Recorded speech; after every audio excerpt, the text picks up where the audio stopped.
Thanks for tuning back in, everybody. This is Michael with Functional Times. Today I have James Townsend. Super excited to talk to James. I've been a big fan of his for a while. If you don't know who he is, he was an NFL wide receiver. He can lift a 1-ton challenge in like less than a minute. I hope to ask a little bit more about 37 that. seconds. 37 seconds, which is just ridiculous. Then you have 2 gyms or 3 gyms? No, this is my second time opening up a gym. Was a former gym owner in California, and then when I moved to Iowa, I opened up second one. Yeah. Okay. Yeah. So I guess, James, other than that, man, what would you want the audience to know about you? I'm just a normal guy, just like you. Even though God has blessed me with, as people would say, extraordinary, abilities and everything. But, that's not who I am, and that's not who I define myself as. I'm just a normal guy. I'm a father. I'm a husband. I'm a gym owner. I'm a coach, and basically, I just love living my life second because it's not about me. It's about others. So, yeah, man, that's it. So I was telling James before we officially got started here that I had a lot of respect for him. I've been following him for a while and his training and stuff. But also, if you're not following him on Instagram, check him out. I mean, he's always posting things about his daughters, working out with them and showing them.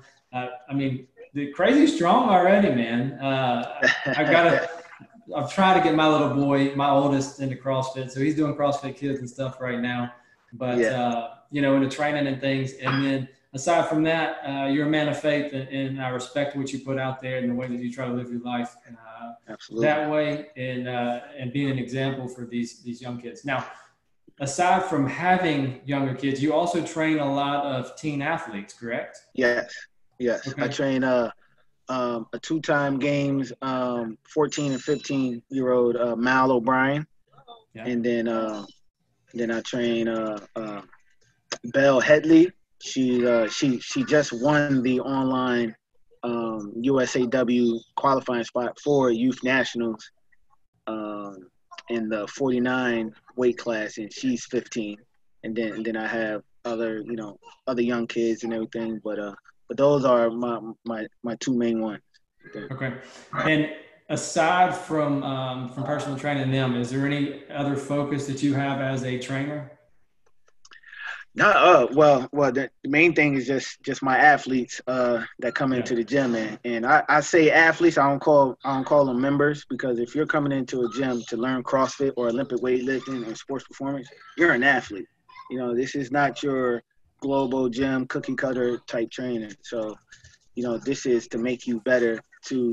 If you used to play sports and then you took about 10 to 15 years off, and now you're getting into CrossFit. CrossFit, you know awakens, or I should say functional fitness awakens who you used to be, in your prior life.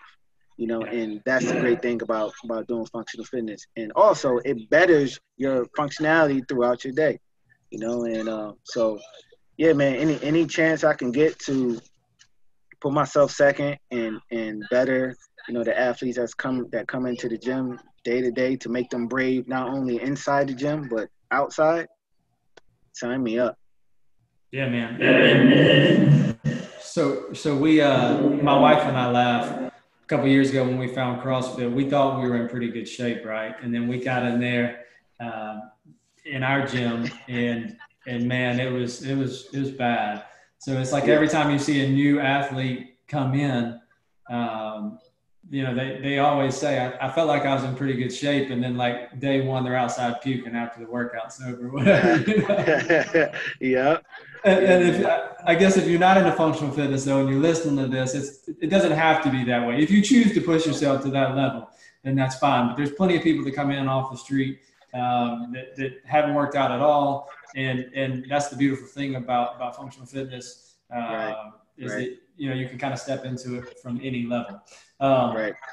So just so people are clear, when we say the 1-ton challenge, because I thought this was really cool, man, 37 seconds, that's 6 lifts You got your clean, your jerk. Those are two separate lifts. Your snatch, your bench press, your deadlift, and your back squat. And you did over. It was like 2,300 pounds. Yeah. Yeah. Okay, Yeah. in 37 Yeah. seconds. All right, so if 37 you seconds. guys, and y'all can check out the video. It's on Instagram. And then just the other day, James, you lifted what 415-pound power clean. Power clean. Was that a PR? No. That's 10 pounds away from my PR. Okay, because it looked way too light, man. 400 pounds, way too light. Yeah, I was like I said before, I was feeling good, man, and I hit that about I want to say 5 years ago when people really started taking notice of me, and yeah, I did it in front of what's his name, Seth Rollins, the wrestler, and Cesario. They came down to Dogtown CrossFit, and we were all lifting in there, and then I was just like I said, I was just feeling good and just went up and did it. So and that's how I attack my training. Is like and I do that for some of my athletes who can endure it and who can take it. So it's like when you're feeling good, why stop? It's like you.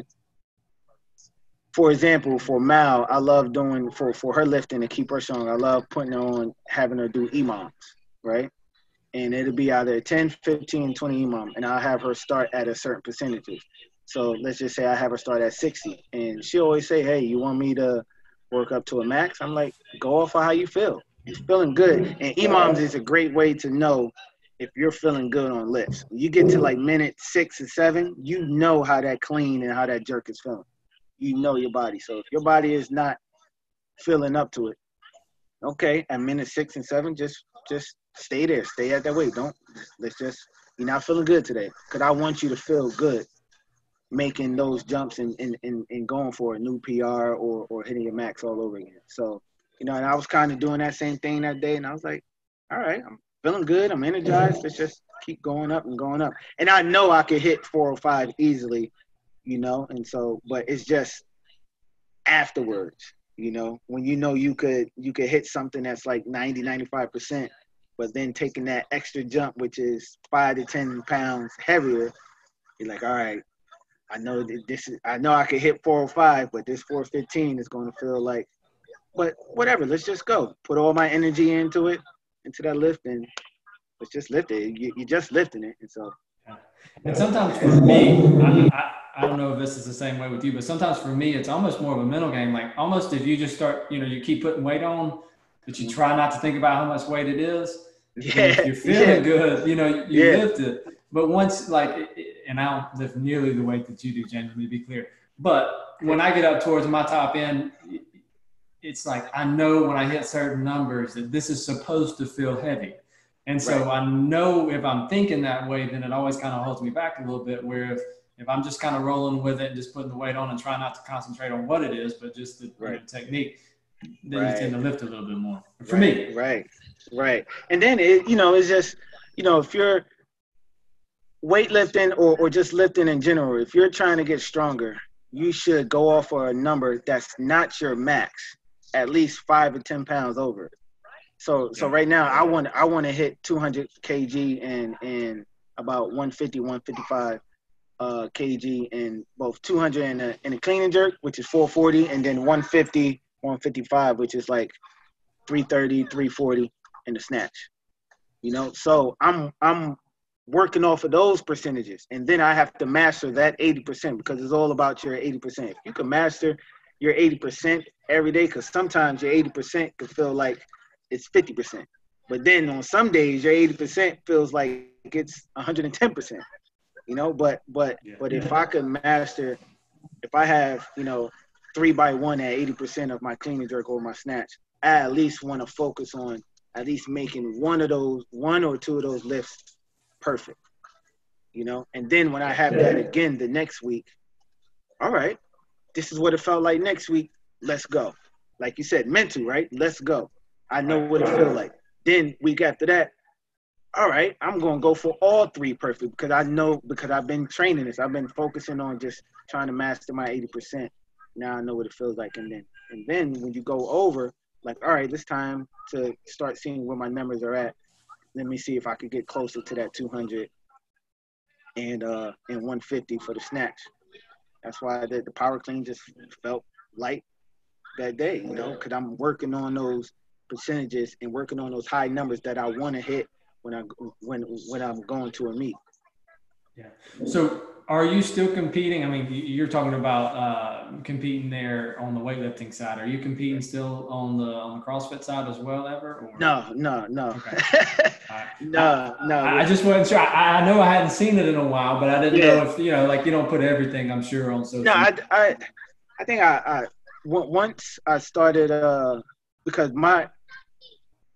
I got it when I first got into CrossFit. I got that CrossFit bug. Everything was CrossFit. Like, all right, let me see if I can make it. I became a student of the game. I was studying everybody, this and that. But when I started realizing that my body type is not for CrossFit, meaning I'm fast twitch dominant. So anything over 10 minutes would literally my body just start breaking down. Like I start getting cramps, just everywhere. It's like my body is just geared for, like a Lamborghini. It's just geared. It's like a cheetah. I'm good for, a good 8 to 10 minutes. But then anything over that is like my body is just, it just begins to break down because of the fast twitch dominant, because of my energy system is solely on fast twitch. Solely on power, solely on force, so I decided, all right, let me go ahead and try it in another sport. And then, weightlifting, it's like, all right, I know I could do these lifts. Let me go ahead and, focus on these lifts. But then ultimately it became, just focusing on my athletes and the people that join my gym and just, I could take a back seat with weightlifting because weightlifting is weightlifting, right? I mean, it's just, you just want me to lift heavy? Okay. I'm like, I don't need to really, I don't see it as something that I need to really dial in to be one of the best. It's just, I'm just lifting heavy. It comes more natural for you. Right. Yeah. I'm just lifting heavy to whereas, now I could just, but with CrossFit, I get in the mindset of like how I was when playing football. Football needs to be your 100% focus. If you look to make that 53-man roster, that's your focus. You can't have any other distractions. CrossFit is that same way. If you're trying to make it to the games, you're trying to make it to regionals, trying to be one of the best, you can't have any other distraction. Yeah. I ended up being full-time job. Yeah, full-time job, right? Yeah. I ended up being a gym owner, husband, father, like all that stuff is very important to me. And you can't, take on trying to be, the best CrossFitter, best father, best gym owner, you're coaching all the time. It wears you down, It just puts you down. So now I could focus on the athletes of the gym. I could focus on my teen athletes. And then when I have time to train, I get my training in. It's like I said, I don't mind putting myself second to focus on them. And then I can have the time to focus on me. So let's move into that, talking about your gym, and I'm gonna just pick a part of what you had said on Instagram about the gym, because correct me if I'm wrong, you did go ahead and make the decision to de-affiliate, correct? Yes. Okay. Yeah. So as part of that, you said I and others are demanding change in leadership of the sport. Until the change occurs, I and my gym will be distancing ourselves from any affiliation with the brand. Right. So when you talked about how you were hurt by Greg Glassman, did you know or do you know him personally? Yeah. It's funny because I met him twice at California Regionals in 2015, and then 2015 at the games, and had sit down conversations with him and everything. And it was just like, like how you and I are talking. It was Sure. just normal. And then his current wife, is a huge fan of my daughters. And, and so she will always send messages as well too. And, we will, conversate and stuff. And she was like, oh, I'm so glad that you got your daughters into CrossFit, just just before all this came out, I've known Greg personally, not on a sense to where I could just say, hey, I'm gonna hit up Greg and talk, but when I see him, he'd be like, oh, hey James, oh, hey P, he's familiar with us, right? Yeah. But so familiar enough that he would even call your daughter by her nickname. P, yeah. Okay. Like I said, his wife is a huge fan of my daughter, so they know us, and like I said, in times that I have interactions with him, he held her, he talked to her, he sat down with us. We even had like dinner together at this fish place that's right across the street from the Del Mar, the Del Mar Fairgrounds for the California regions. Like, we broke bread.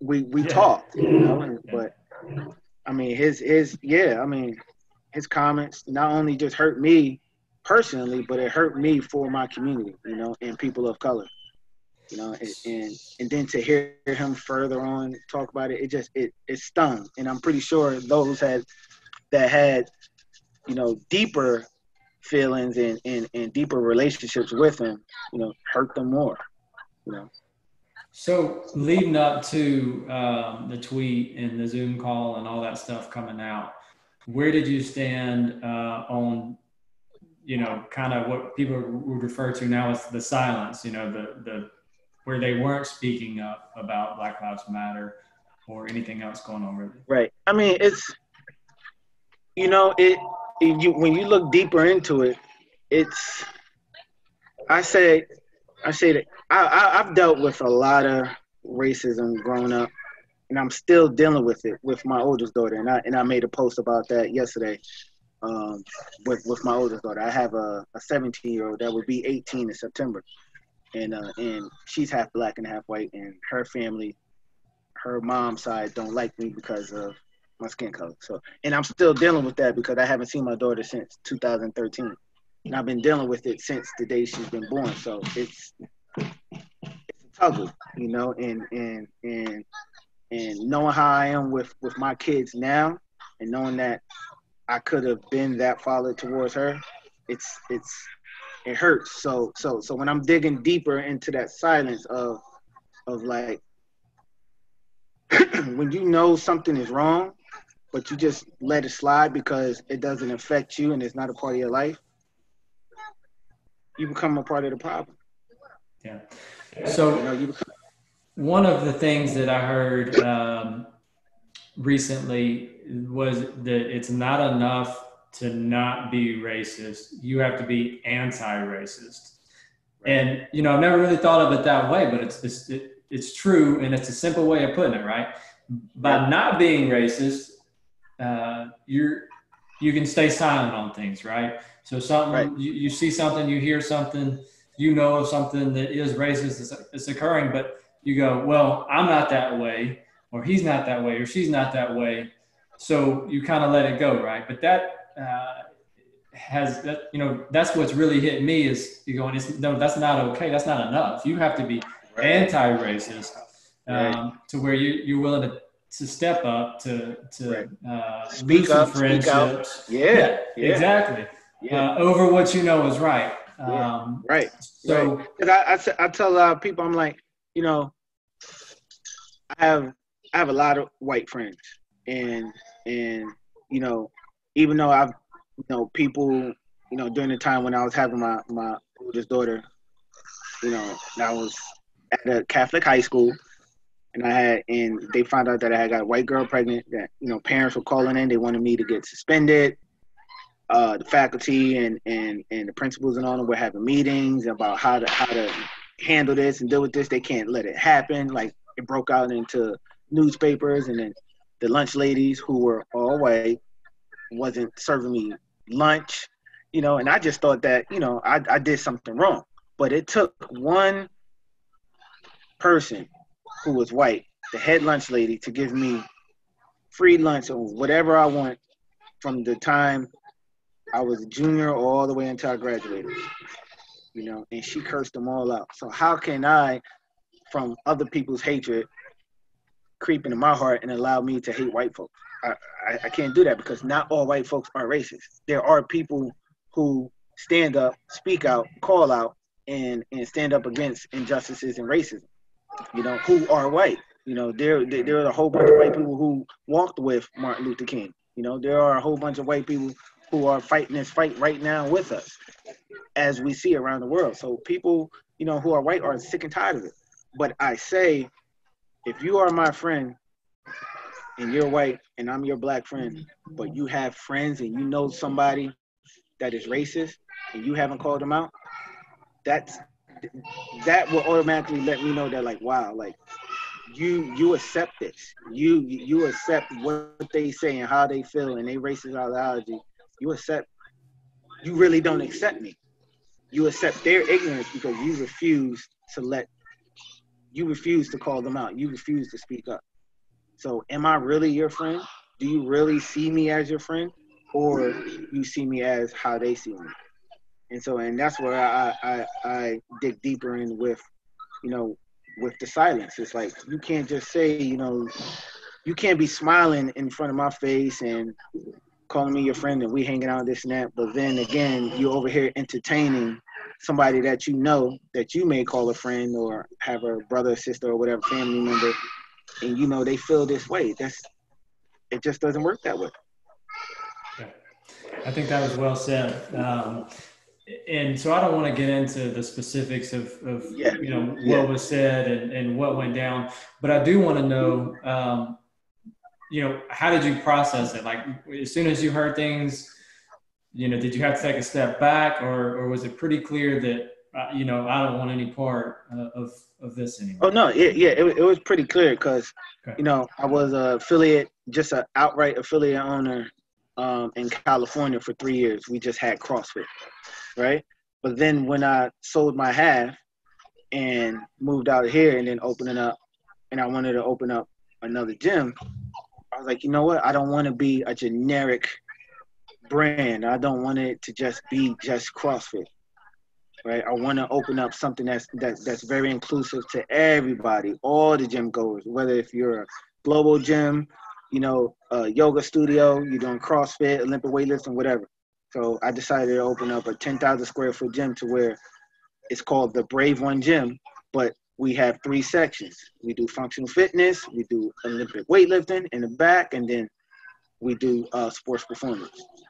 So it was easy for me to just drop it off because I have 3 main memberships here: functional fitness, Olympic weightlifting, and sports performance. So whether if I had the brand name attached to it, which I did, which was Lion Brave CrossFit, now we don't anymore. So I dropped it, and people are still in here doing the methodology that brand set forth for all of us to do. Everybody still loves the workouts and stuff. So it was easy for me to go ahead and just drop, because this is not just a CrossFit gym. It's more than that. So was there any fear as a business owner that you were going to lose athletes, you were going to lose customers? No fear, no fear at all, because everybody here believes in our mission statement.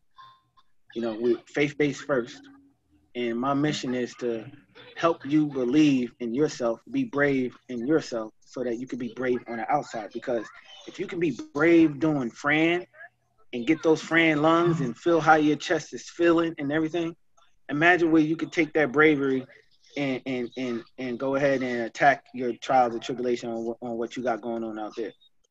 Because a gym is our safe haven, right? This is where we release our stress, right?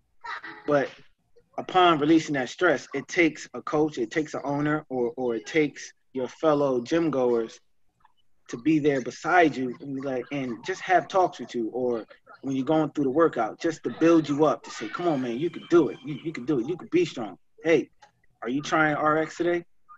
Yeah, I was thinking about it, but I don't want to take too long. Don't worry about that. Just believe in yourself that no matter how long it takes, you did this at RX, and so and that you were brave doing it. So when you come in the next time to work out, you can look back and say, yo, I did this workout at RX because I was brave enough the day before. Now I could do it again. And then it just becomes a ripple effect. And now you feel good because you did something brave in the midst of what you were going through, right? You were down, you came into the gym, but the coach, your members, and they built you up and didn't let you go ahead and stay in that state that you were in. We didn't let you go ahead and come out of RX to do scale. No, we build you up to get out of your state of depression, we build you up to stay with RX. And now you're coming in and be like, you know what? I'm not down anymore. That's just exactly what I needed. I needed to go to TBO today because they built me up. I can't wait to go back tomorrow. It's bigger than what the brand is, you know?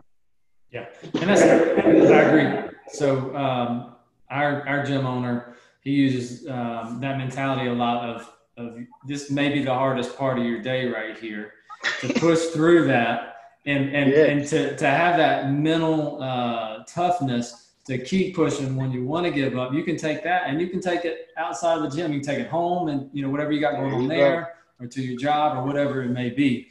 And I agree that you know, it's more than just a brand name.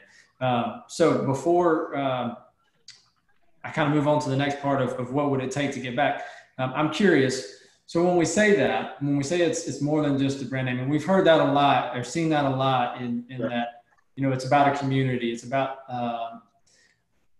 as someone that wasn't scared to step away from the brand, looking back, what was the main value that you found as an owner about partnering with the brand in the first place? The community.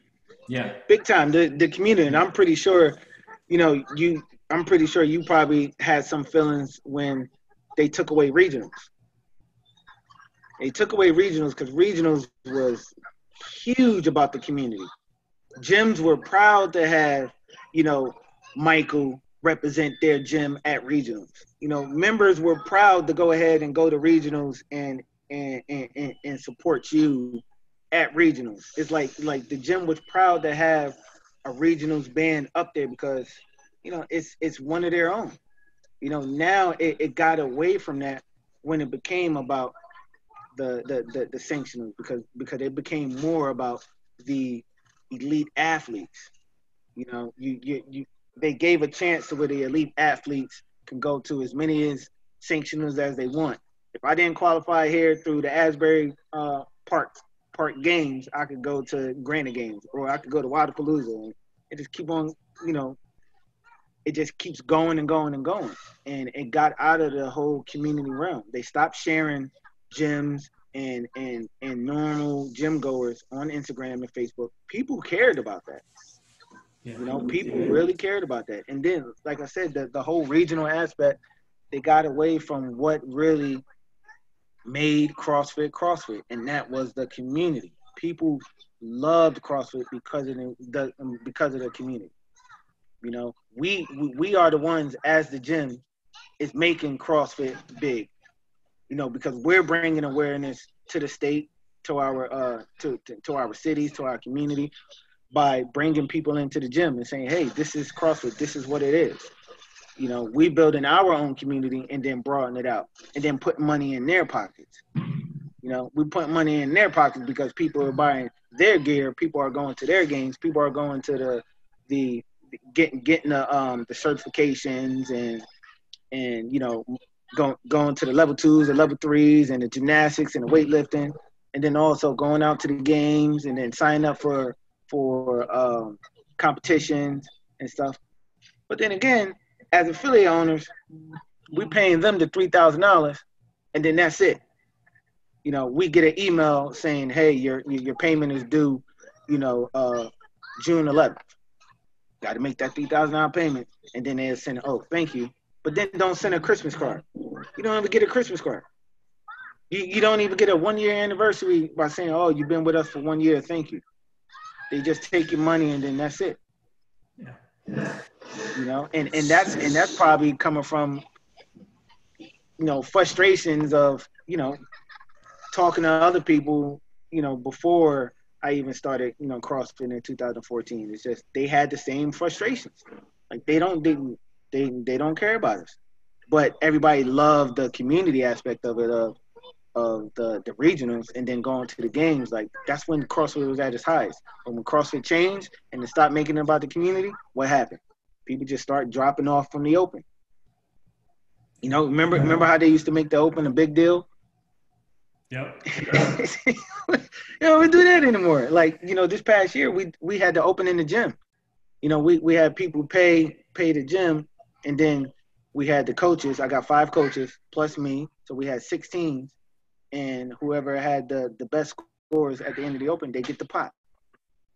Yeah. So you made it fun in your own community versus focusing on what was going on in the open itself. Right.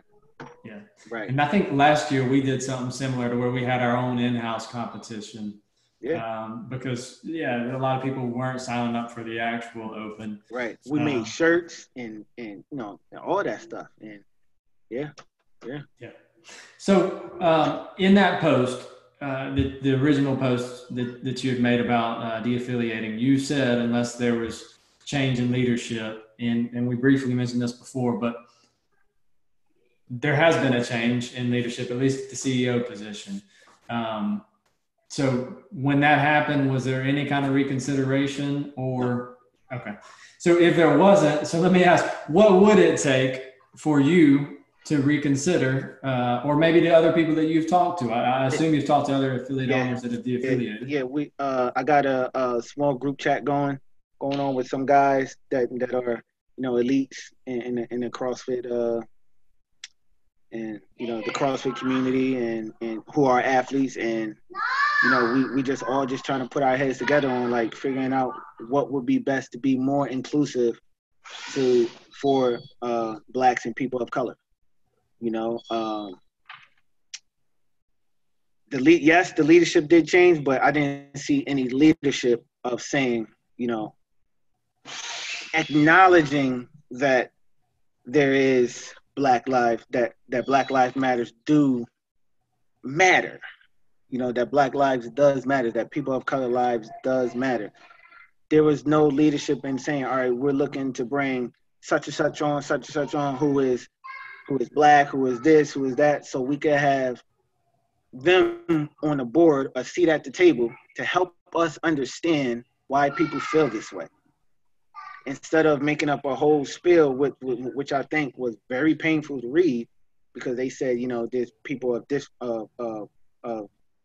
different beliefs and different thoughts and this and that. So I took it as like, okay, so you're saying there are some people who are racist and then there are some people that is not, and y'all just can't come to an agreement, so y'all both not saying anything. You know, and it just that it would have to be to where if it would have to be more inclusive, it would have to be more representation as far as the marketing, you know, because representation is huge, you know. Yeah. So I want to backtrack real quick, James, because I want to make sure people understand what you're talking about when you were saying that when you refer to them being silent or whatever. And then I want to jump forward because that was another thing I want to talk about, to the representation, because you made a good post about that as well. But what you're referring to is in the While We Were Silent article, right? And that morning chalk up put out. Yeah, so there was the why were we silent, and in that it was essentially, and I don't want to quote them because I don't remember, but the way that I interpreted it was like headquarters couldn't figure out exactly what to say, so it basically they were silent because they couldn't come to an agreement on what to say. So you took that as maybe there were some people that were like, no, we're not going to speak up for Black Lives Matter. And then others that maybe wanted to, and then because they couldn't come to an agreement, they didn't say anything. Okay. Right. And that just, that puts a sour taste, and it's just like, yo, that's making your brand look really bad. Like, just, if I took it that way, I'm pretty sure others have read it that way too, because it's like, what you mean y'all can't come up on, you know, come to a common ground on what's going on and why this community is hurting? It's like, dude, so you're saying most of y'all don't have education or know about the history of this country and what's going on and why there is such an outcry on it? I could see if they were like, all right, We did some talking, we did some listening, we did some educating. Hey, this is how we feel, this and that. They at least put that in, but they didn't even say that.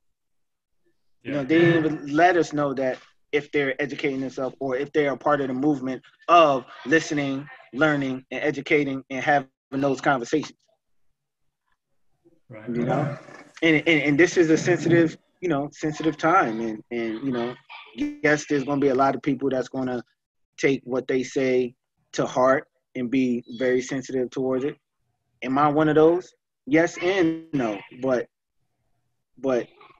for you to be a large corporation to where all people of all races are doing your sport, and you can't, let us know that you care and support us. That's very troubling. That's very troubling. You can't be making all this money and everybody of all races is doing your sport and you're staying in, and then one particular group is crying out to be heard for equality, but you're not showing any empathy or compassion towards them by speaking out. That's very troubling. And for the community itself, I think that there was a lot of people that were vocal, Yeah, yeah, which was good to see.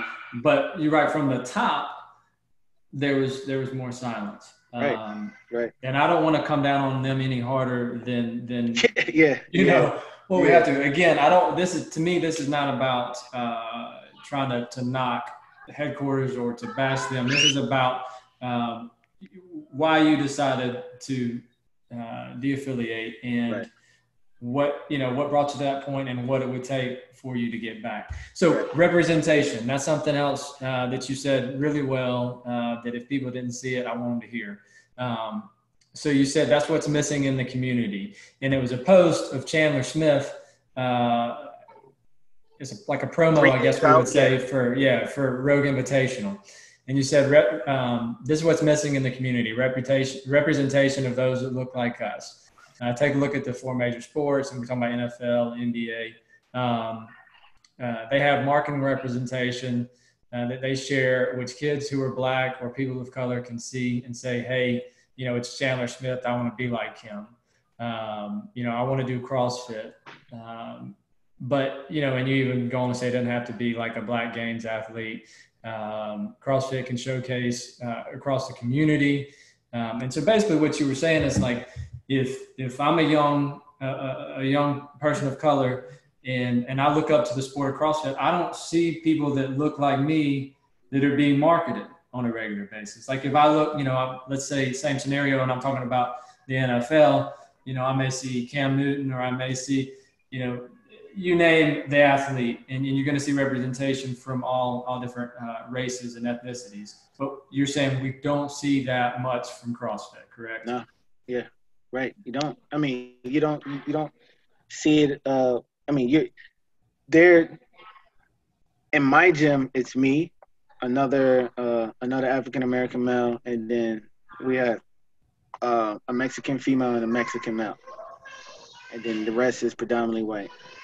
And but we all know that there is more people of color who do CrossFit, but primarily, the ones who we would think that are athletic would be, the Black males and the Black females, right? And so people will always question, like, okay, how come more Black people don't do CrossFit? Is it because in the city they don't have the money? Like, yes, that could be it, but more so, it's the representation. We Yeah. see, oh man, that's Carl Lewis. I want to run track. Or, oh man, that's Deion Sanders. I want to play football. Oh, everybody wanted to be Michael Jordan. Yeah. Uh, everybody wants to be Derek Jeter, Ken Griffey, Barry Bonds. Everybody wants to, swing and hit a home run and walk off just like how Barry Bonds is. Like the representation is there. Is the representation there in CrossFit? Not the least. So you had Akinwale, starting off with females. You had Akinwale, you had Deborah Corner Carson. You had Amanda Goodman. You had Alethea Boone. That's 5. That was it. If I'm not mistaken, yeah, that was it. 5 black women, males that black males that ever been into the CrossFit Games. Yeah, Alex Nettie, Elijah Muhammad, Quan Jones, Chandler Smith.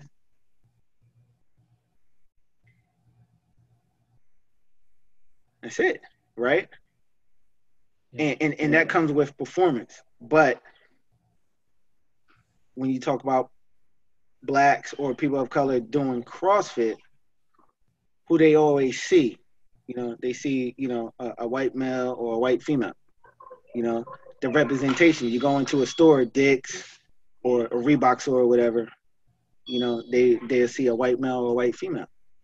Or when it's out there and you're affiliate owner and you got posters up, it's of a games athlete, white female and a white male. The representation matters. That matters, and especially it matters to kids and it matters to people like me. It's like, oh, okay, I see he's doing. Damn, I want to do that too. So how do we change that? I mean, let's take the name of CrossFit out of the conversation. Right. Let's talk about functional fitness.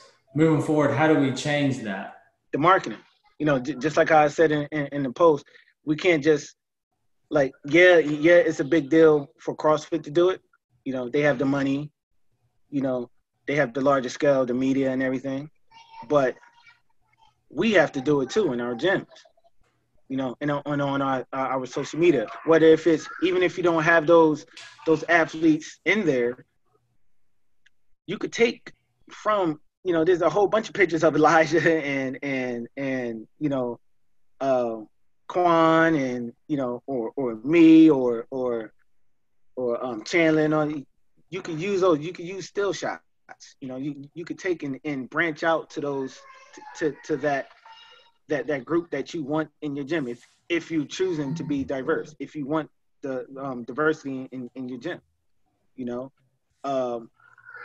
just it's the marketing, because people needs to see it. But then if you're reaching a gym, and then also it has to be in your gym as well, because to reach them, to reach us, it's hard because we just don't see it. We just don't see it. And one person mentioned on my post that it would have, money does matter, but we control the money, right? We have discounts for active duty active duty people who are, cops, firefighters, EMTs, teachers. We say, hey, we give you 10% off. If somebody that doesn't have the money to go ahead and pay, whether if it's $150 to about $350, $400, at some most CrossFit gyms in California, that's crazy. But we control that. We can make a certain program and we could dumb down the memberships for them. We can do that. If somebody is hurting on the financial side to where they can't pay that much a month, okay, what can you pay? I'll work with you, because I want you in the gym. I want you to be able to see that this sport can be good for you as well. It's not just for whites. It's for all of us, and we want you to be a part of the sport, but not only a sport, we want you to be a part of the gym, because we want the diversity. We want to be able to have the talks. The only way you can have the talk is if you have a black friend or a person of color as a friend. And for us to move forward, it's just it's tough. It's just tough. Like me personally, I don't like put myself on the page, on my page and my social media, because it's not about me. That's just my heart in Christ. That's just who I am. I don't want it to be about me anymore.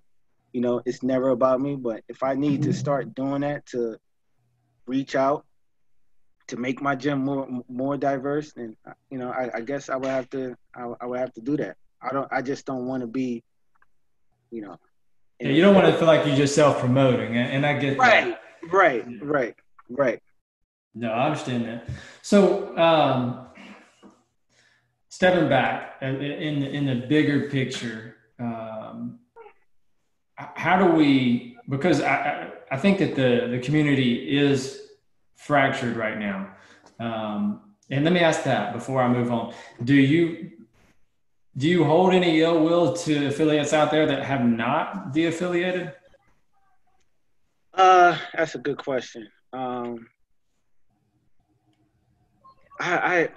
don't know. I don't know. It makes me.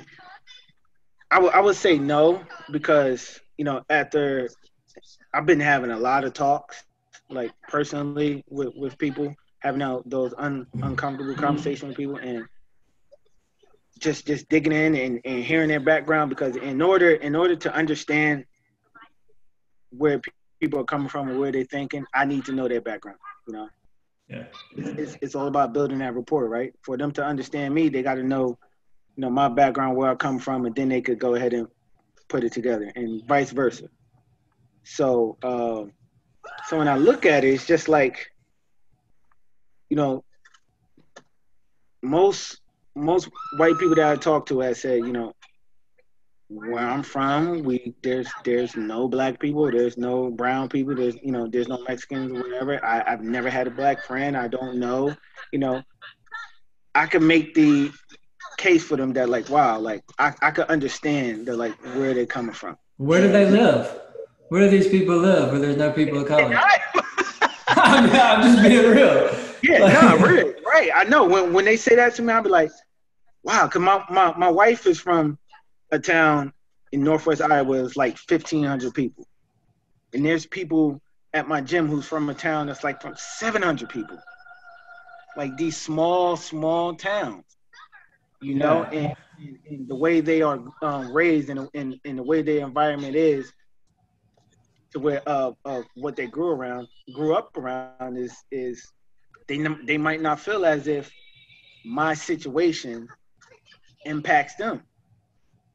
You know what I mean? They might not Yeah. even care as the less. So I can't blame them for.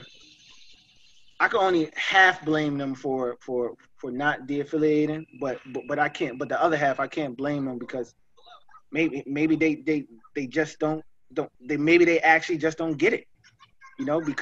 Because of the area where they're from. They're not ready yet to have those uncomfortable conversations because of their environment and what they grew up in and how they were raised. So let me. I try not to get too personal here on the podcast usually about myself, but let me say this. So I grew up in South Mississippi. You can probably tell from my accent I'm Southern. Yeah. I live in South Alabama. So I did a podcast. It may have been last week, and somebody was like, "Well, isn't it like really, really, racist down there in Alabama? Like when we think of Alabama, we think of a lot of racism." Yeah. And I said, I feel like, it's like anywhere else, right? There's a perception, and the reality, there may be some of it is truth. But then, I think it's one, who do you surround yourself with? What bubbles are you running in? And then two, again, perception versus reality. The reality is, no, it's probably not as bad, or I like to think it's not as bad. But then again, maybe that's because I don't surround myself with people that would be okay. Right. So when we talk about growing up in backgrounds, I mean, I grew up in South Mississippi, man. I mean, where you still be driving down the road and you might see, Confederate flag, or somebody's got it posted on the back of their truck. So I guess what I'm getting at is I don't feel like that's an excuse, not to me. Right. So, I grew up in that, but that doesn't mean that needs to affect who I am as a person, right? Or the way that I treat others. Right. So when it was actually Sunday at our church, our pastor did a thing, and he's in Atlanta, so we're like a sub thing of his church. But he was talking about, and I don't want to get religious by any means. This is not a religious statement, but it was just when people who don't look like you meet you, what's their impression of you, right? Right. And I thought that was pretty powerful in itself, right? If somebody is not like you, they don't look like you, they're not from the same income level as you or whatever it may be, then they meet you. What's their impression when they walk away? Right. And so I just, And so, yeah, I agree with that. And so that's why I said I can't wholeheartedly be upset at other businesses for not wanting to do it, because I don't know that owner's background. Yeah. I don't know that owner's background. Like I said, small it is. Like my next door neighbors who are me and my wife's best friend. I was her first black friend, and she's from a small town in South Iowa. Yeah. Right. So and we've talked, and she's like, you know what? I've never, like, she's like, you changed my life a lot. Like, I've never had a black friend or sat down and had these conversations before. Like, we've been living here going on 2 years now, and we're talking, we moved here in 2018. She never had a black friend.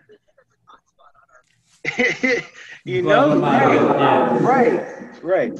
So, and I do want to make sure that I point out, I'm not saying that affiliate owners that don't de-affiliate, that they're doing something wrong.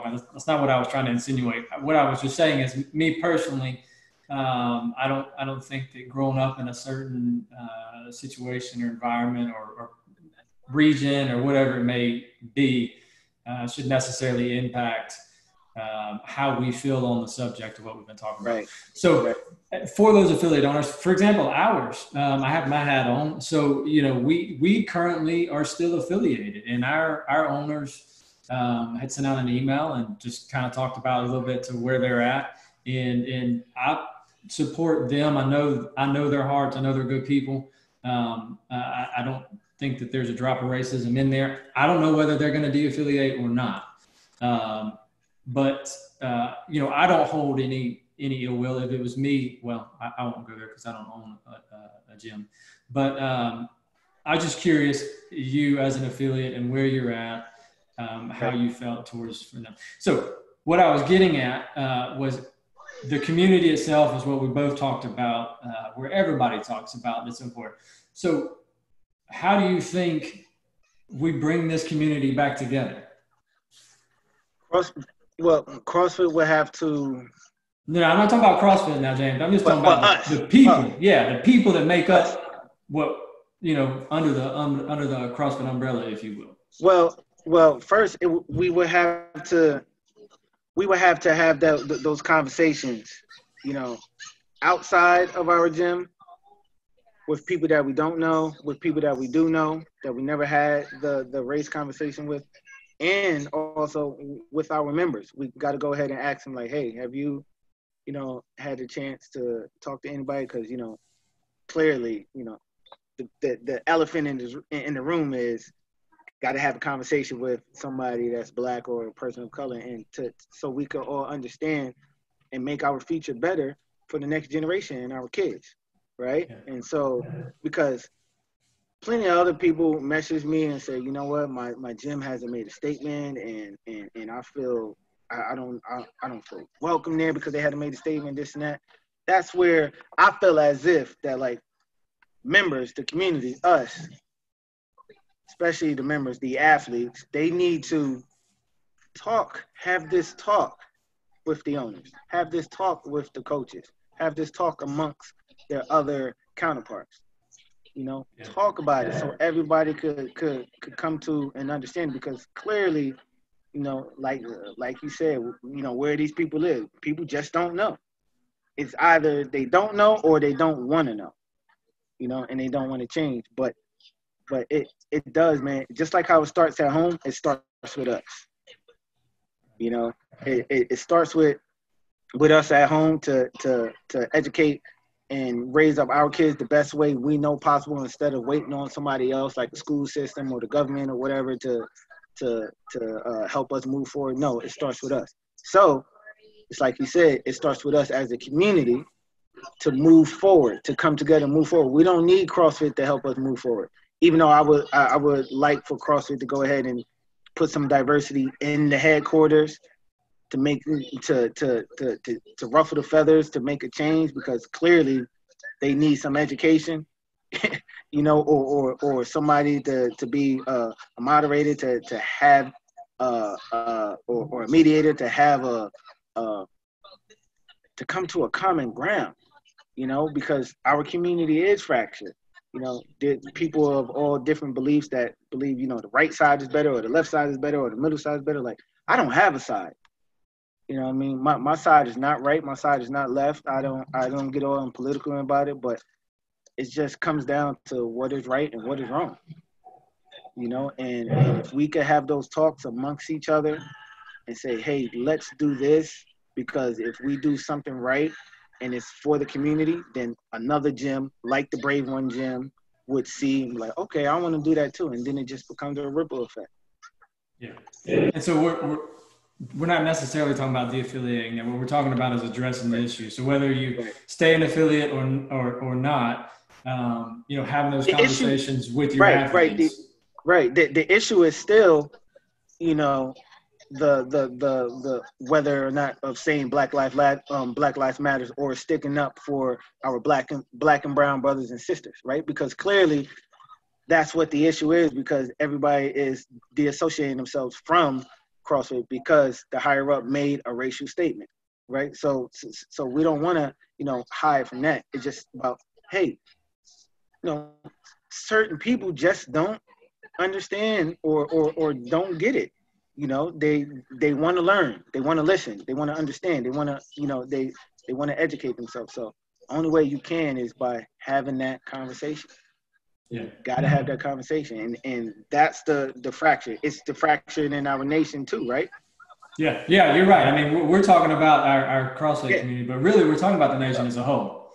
Yeah. So with the community too, because it crept into our community. You know, and now that by it creeping into our community, we need to have that conversation too. You know. Oh, I agree. I think that you said it best. It's as simple as have a conversation, try to understand versus just writing it off or staying silent and doing nothing. Just have a conversation with somebody that maybe doesn't look like you, not from the same background as you, and try to get to know. And that's in any circumstance, right? We're not just talking about race, in any circumstance. Right. Try to get to know where they're coming from, why they feel that way. And, you know, I don't think with this subject, you know, everybody's not going to agree on everything. We don't have to agree on all the little details. But like you said, we can all understand and agree on what's right is right and what's wrong is wrong. Right. And so, yeah, well, James, man, I appreciate you taking the time to thank you, brother. to come talk. Thank you, man. Yeah, man. I think that, like I said, you have a great platform. You definitely have an opportunity to influence a lot of people, a lot of young athletes, a lot of athletes across the world in general. And I think that you do a great job of using that platform in a positive manner. So I appreciate that, man. I really do. Thank you, brother. Thank you for having me, man. I appreciate it. Yeah. All right. Have a good one, James. All right. You too, man. Thank you, bud. All right.